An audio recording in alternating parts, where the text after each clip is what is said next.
what CIA taught me is that the vast majority of people who are neurotypical, the vast majority of neurotypical people, meaning mentally stable, with an average IQ, the vast majority of neurotypical people can be trained the competent skills of becoming a spy.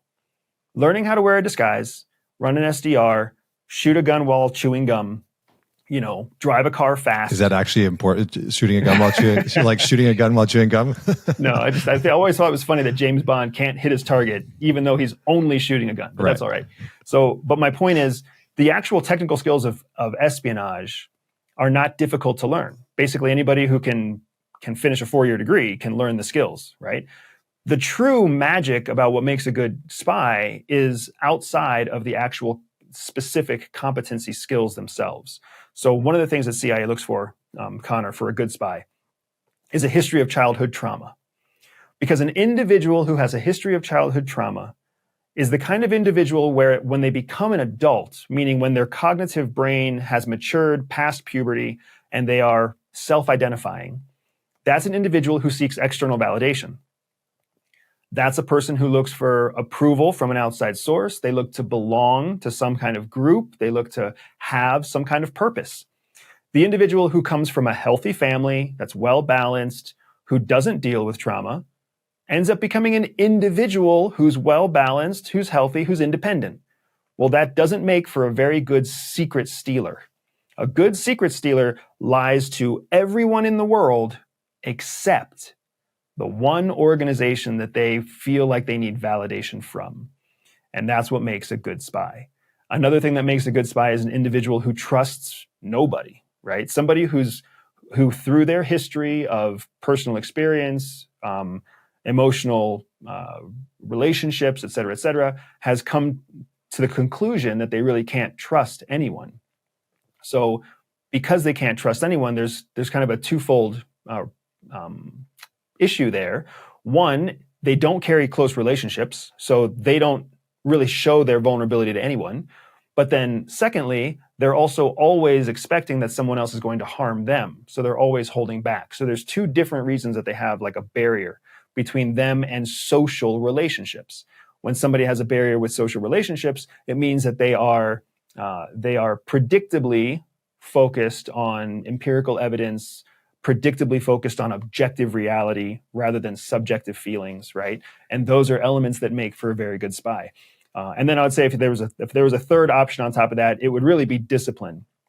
And when I say discipline, what I mean is the ability to intrinsically self-motivate to do the same thing the same way over and over again, because that's really what keeps us safe in the field.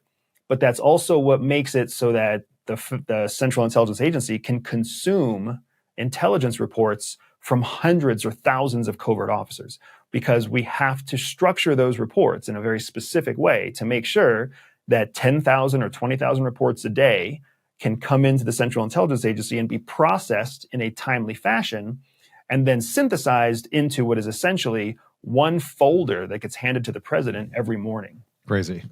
That's wild. That's wild. Okay, so I probably would have made a good candidate. I'm like, yeah. check. Childhood trauma, yes. Seeking validation, yes. That was great. Okay. Don't trust anyone, yes. Yes, yeah. Don't trust anyone. No, I do now.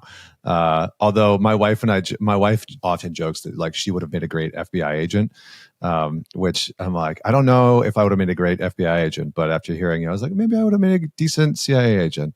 So, this is what I'll say for anybody who's asked themselves like, oh, would I make a good CIA or FBI agent? If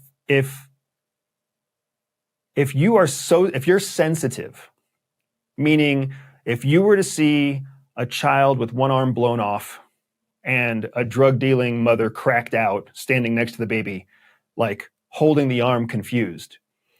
If you're sensitive enough that would give you nightmares, you should be in CIA.